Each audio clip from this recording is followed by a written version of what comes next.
महादेव, जो श्मशान में रहकर जीवन का सत्य सिखाते हैं। महादेव एक जीवन दर्शन के इस छठे भाग में हम बात करेंगे महादेव के उस स्वरूप की जिसे देखकर अक्सर लोग डर जाते हैं, उनका श्मशान में वास करना और शरीर पर भस्म मलना। ये डराने के लिए नहीं, बल्कि हमें जिंदगी के सबसे बड़े डर यानी मृत्यु से मुक्त करने का दर्शन है।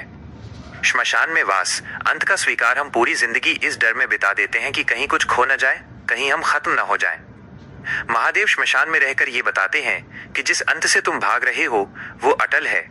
श्मशान वो जगह है जहां हर अहंकार, हर पद और हर रिश्ता राख बन जाता है।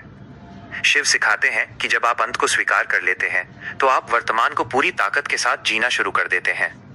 भस्म का संदेश, हम सब राख हैं। महादेव अपने शरीर पर जो भस्म लगाते हैं वो हमें याद दिलाती है कि ये सुंदर शरीर जिस पर हम इतना गुमान करते हैं अंत में मुट्ठी भर राख ही बनेगा।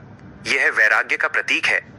वैराग्य का मतलब सब कुछ छोड़कर भागना नहीं है, बल्कि यह समझना है कि संसार की कोई भी वस्तु स्थायी नहीं है। जब आप चीजों से जुड़ाव, अटैचमेंट कम कर देते हैं तो दुख अपने आप खत्म हो जाते हैं। मुंडमाला और नाग, डर को आभूषण बनाना, गले में सांप और मुंडों की माला।